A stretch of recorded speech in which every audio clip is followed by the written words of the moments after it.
Assalamualaikum warahmatullahi wabarakatuh. Alhamdulillah, alhamdulillahillazi ja'ala ad-du'a silahul mu'min. Wassalatu wassalamu ala asrafil anbiya'i wal mursalin wa ala alihi wa ashabihi ajma'in. Amma ba'du, qala Allah ta'ala fil Qur'anil Karim. A'udzu billahi minasy syaithanir rajim. Bismillahirrahmanirrahim. Ud'uni astajib lakum innal ladzina yastakbiruna an ibadati sayadkhuluna jahannama dakhirin. Shadaqallahul azim. Hadirin wal hadirat, pemirsa dimanapun Anda berada, pertama-tama marilah kita bersyukur kepada Allah Subhanahu wa ta'ala yang telah memberikan kita nikmat iman, yang telah memberikan kita nikmat Islam, serta memberikan kita nikmat kesehatan, sehingga kita bisa bertatap muka melalui media sosial kelompok kerja penyuluh agama Islam Kementerian Agama Kabupaten Labuhan Batu Utara. Sholawat serta salam semoga senantiasa tercurahkan kepada baginda Rasulullah Sallallahu Alaihi Wasallam, uswatun hasanah kita. Mudah-mudahan kita semua mendapatkan syafaatnya di yaumil akhir kelak. Amin ya rabbal alamin. Hadirin pemirsa yang dimuliakan Allah Subhanahu wa ta'ala, dalam mengarungi samudra kehidupan, kita pasti akan diuji dengan berbagai ombak cobaan, mulai dari masalah ekonomi, mulai dari masalah keluarga, begitu juga dengan masalah pekerjaan, bahkan hingga masalah penyakit yang ada di dalam tubuh kita. Ketika masalah datang bertubi-tubi, kita seringkali lupa dan lemah, putus asa, sehingga kehilangan arah. Namun sebagai seorang muslim, kita tidak boleh lupa bahwa kita memiliki sebuah kekuatan spiritual yang dahsyat. Rasulullah Sallallahu Alaihi Wasallam pernah bersabda dalam sebuah hadis yang diriwayatkan oleh Imam Al-Hakim. Beliau bersabda, ad-du'a'u silahul mu'min wa imanuddin wa nurus samawati wal ard. Artinya, doa adalah senjata orang mukmin, tiang agama, dan cahaya langit serta bumi. Kemudian saudaraku yang dimuliakan Allah Subhanahu wa ta'ala dimanapun Anda berada, menjadi pertanyaan bagi kita, mengapa doa disebut sebagai senjata? Untuk itu maka kita perlu mengetahui bahwa ada 3 hal yang perlu kita ketahui. Yang pertama, doa menghubungkan antara yang lemah dengan yang maha kuat. Saat kita berdoa, kita sedang mengakui bahwa diri kita ini adalah lemah, tidak punya daya dan upaya. La haula wa la quwata illa billah.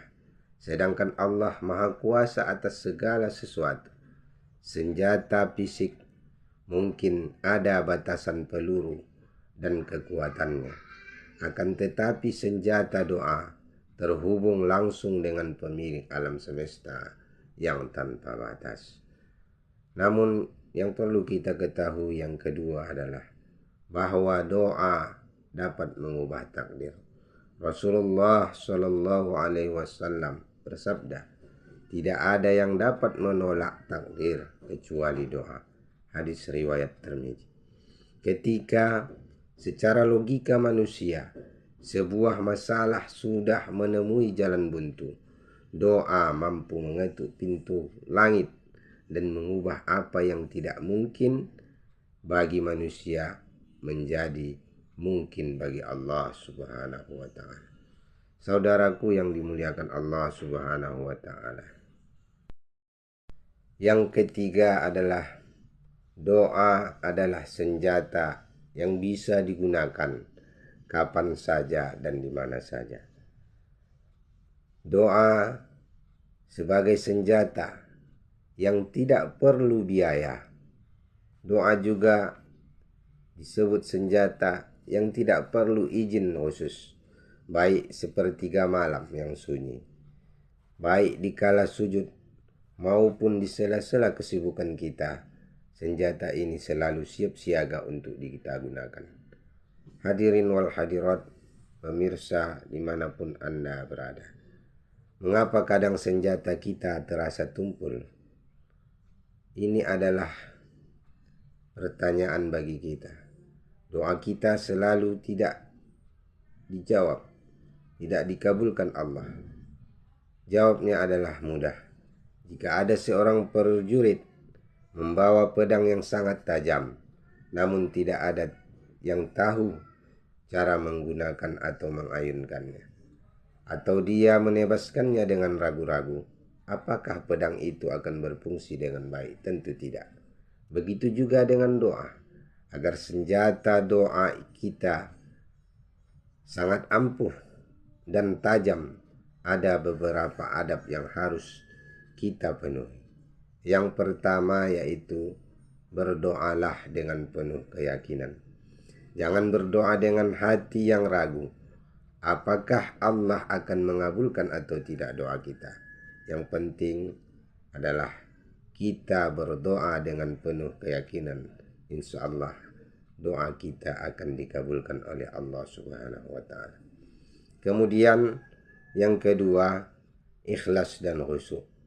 Sadari setiap kalimat yang kita ucapkan bukan sekedar komat kamit di bibir, sehingga kita merasa bahwa doa-doa yang panjang dapat dikabulkan Allah, akan tetapi yang terpenting adalah khusyuk di dalam berdoa. Walaupun doa kita pendek, akan dikabulkan oleh Allah Subhanahu wa Ta'ala. Yang ketiga ialah perhatikan kehalalan makanan dan minuman. Rasulullah Shallallahu Alaihi Wasallam pernah menceritakan seorang lelaki yang berdoa hingga mengangkat tangan, namun doanya tertolak akibat makanan dan minuman yang ia makan atau yang ia konsumsi dari yang haram. Saudaraku, dimanapun Anda berada, mungkin sampai di sini sebagai penutup, marilah kita evaluasi diri kita masing-masing. Jangan sampai kita menjadi orang yang sombong, orang yang enggan berdoa kepada Allah Subhanahu wa Ta'ala. Allah Subhanahu wa Ta'ala berfirman dalam surah Al-Ghafir ayat 60. A'udzubillahi minasyaitonirrajim. Bismillahirrahmanirrahim. Ud'uni astajib lakum innal ladzina yastakbiruna an ibadati sayadkhuluna jahannama dakhirin. Artinya, berdoalah kepadaku, niscaya akan kuperkenankan bagimu. Sesungguhnya orang-orang yang menyombongkan diri dari menyembahku akan masuk neraka jahanam dalam keadaan hina dina. Surah Al-Ghafir ayat 60. Saudaraku yang dimuliakan Allah Subhanahu wa Ta'ala, gunakanlah senjata ini setiap hari. Mintalah hal-hal yang besar dan jangan remehkan untuk meminta hal-hal yang kecil. Mintalah ampunan, mintalah ketetapan iman, dan mintalah jalan keluar agar setiap masalah kita dapat dipecahkan. Ingatlah, orang mukmin yang memegang senjata doa tidak akan pernah berjalan sendirian di dunia ini. Akhirnya sampai di sini. Billahi taufiq wal hidayah. Assalamualaikum warahmatullahi wabarakatuh.